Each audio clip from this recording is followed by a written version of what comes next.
Yes, it is Destination Uri. You're most welcome. Rowan Hand, your host, through for another hour and just under an hour here at the heart of Newry. Joined by George Kingsnorth from Gullion Media. You're most welcome, sir. How are you? Thanks very much. You've had a busy week. Yeah, very busy. We're developing more videos. I'm editing the editing course at the moment and trying to get that put together, which seems to be working well. There's a few more ideas we want to sort of develop for that one before we actually release it. Remind people right away at the top of the program so they can take a note of it and maybe then get a note of it later on. These are digital courses in communications, and you're sending them out electronically throughout the world. Is that the way it works? Yeah, it's basically it's through a website. So at the moment we're using a company called udemy.com who run courses on anything you want, really. But we're particularly doing media-based courses, as in video production type courses. And the first course that we have up is we've now changed it to how to create ideas for video. And the second one will be how to edit video. And we've changed the title from the digital filmmaking because video apparently captures a bigger audience than digital film. Yes. So you have to go where the audience is, and that's what we're doing. Okay, and people can get you certainly through Gullion Media. Gullion Media and utree.tv, as in YOU tree .tv. Yeah, we get you. And we're developing that. We're going to be developing that site over the next year so that we can host our own courses from that.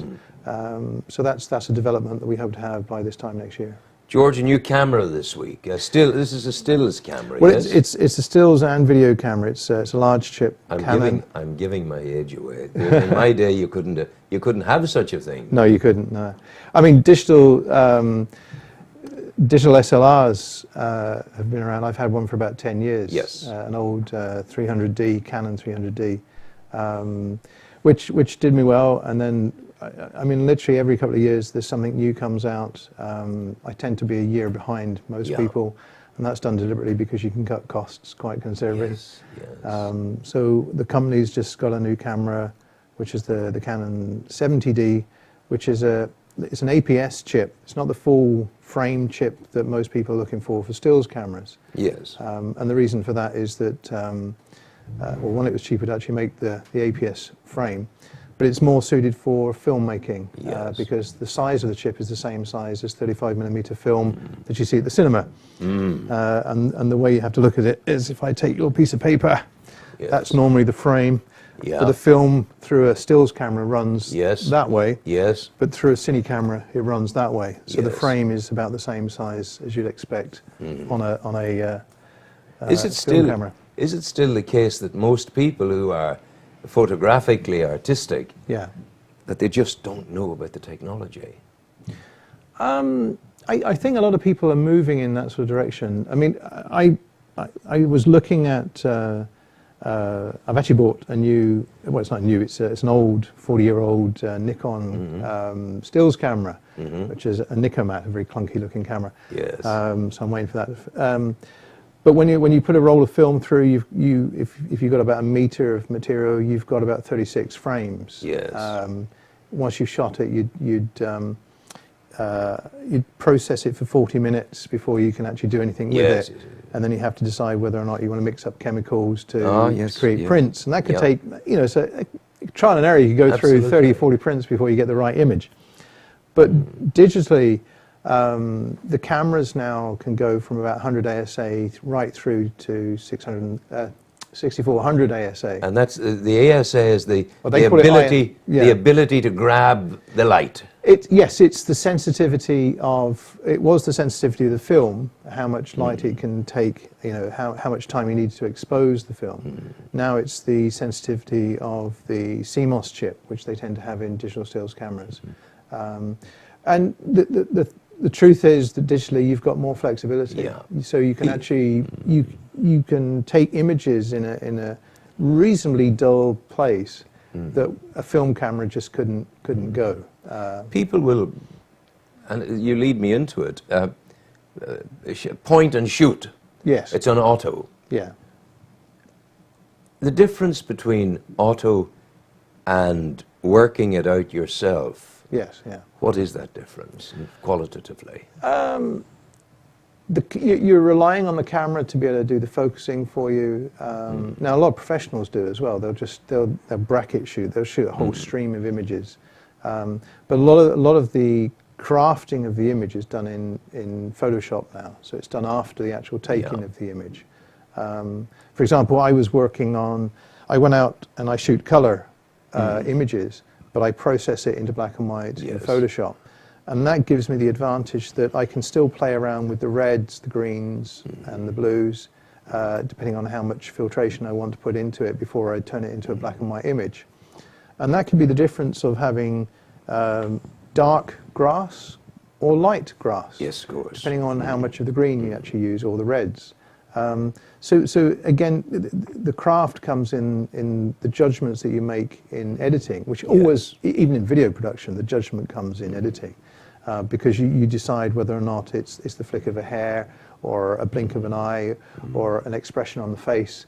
You know, you're crafting something in the post-production. So the actual taking of the photograph, which can take a long time setting up a shot, especially with lighting something, if you do it properly. Click, it's over an instant. Yeah. But after that, you could spend a couple of hours working on that image to craft it into something. Even the cropping of it, you may have thought you've got the right sort of framing, but actually playing around with a rule of thirds and getting things on the right point, using the golden section, you create a piece of art. Yeah. And that's It's interesting that you say that it's no longer just taking a photograph, you're creating a piece of art. Yeah, yeah. And that, that's a huge step forward, because in the old days we had so much experimentation to do. Well, photography is painting with light. That's always what it has been. You know, before 1839 is roughly when photography became commercialized, and before that people would go and sit for their portrait and spend a lot of money, so the poor people couldn't afford that. But then around about 1839, as the technology was sufficiently cheap enough to use, it'd been around before then. The first image that was fixed was in 1826. And then between 1826 and 1839, you've got about 13 years where the development meant it could be commercially viable.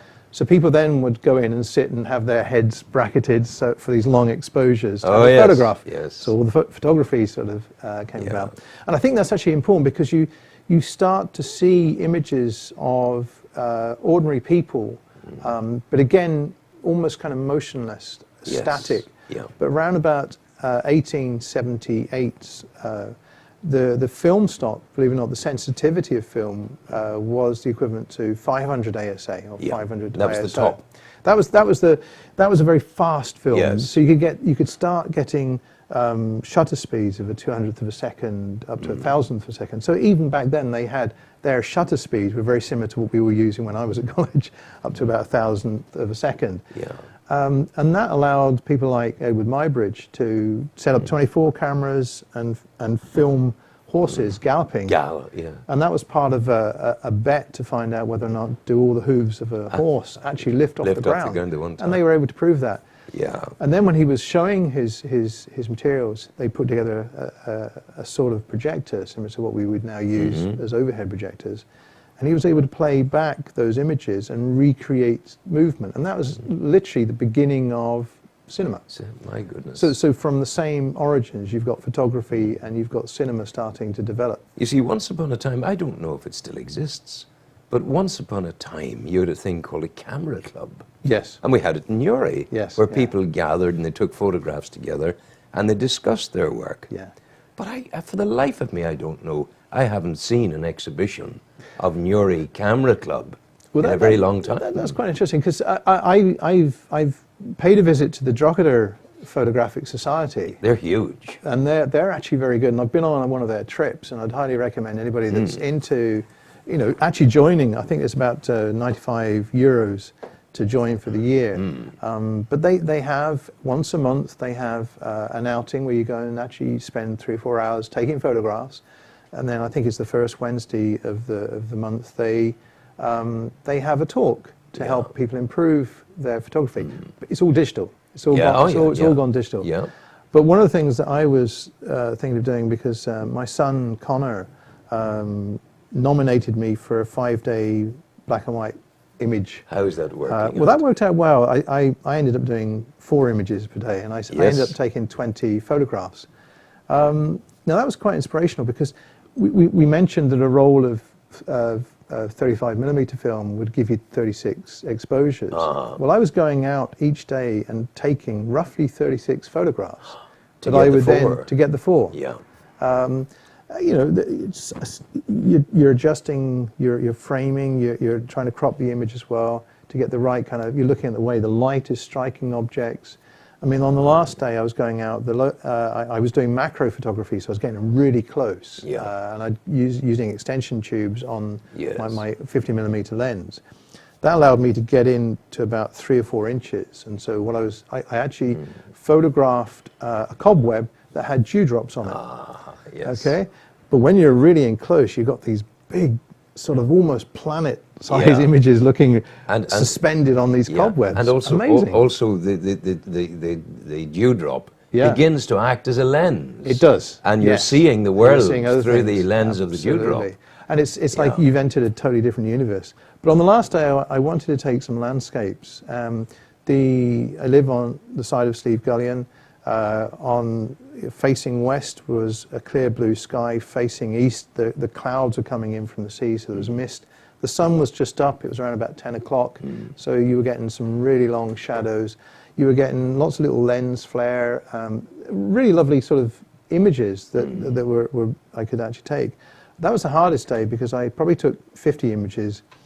I had processed in Photoshop about 10 or 11, and really had to work to find the 4 that I was actually taking. But at one point I saw some shadows on the ground, and I could see it, and I thought, well, if I could just move over this way, but the sun wasn't in the right place if you moved that way. So it really was a case of working out what was the best angle to take this image to get the best out of it. So a lot of work, a lot of thinking. A camera can't do that. You're having to use that to think about how you're taking that image, and I think that's very important.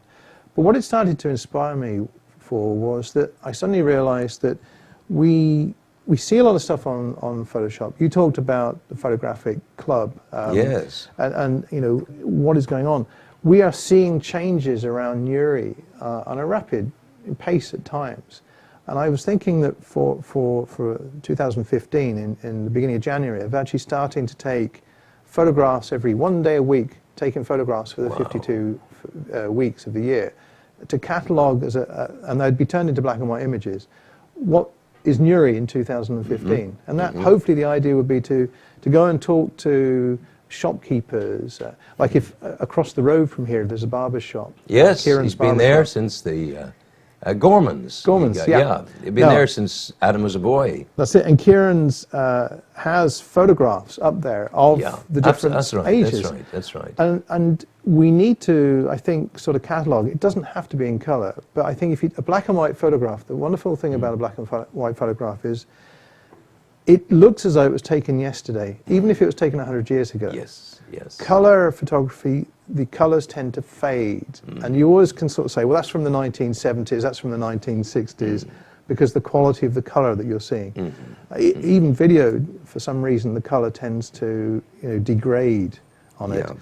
But black and white photography, the image, there is an art to black and white photography, and I think it's lovely to actually take.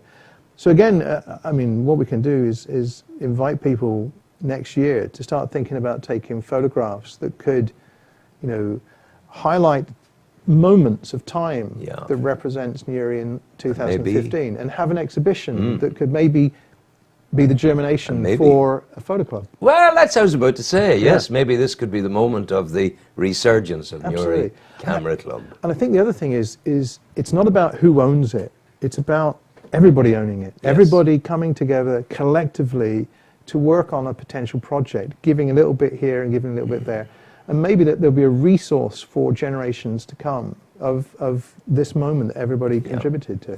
George, thank you for coming in. Thank you. Remind the people once again just where they find you. Gullion Media, of Gullion course. Media and utree.tv. utree.tv. Yeah. Okay, George. Thank you very much indeed. Thanks very much. Take care.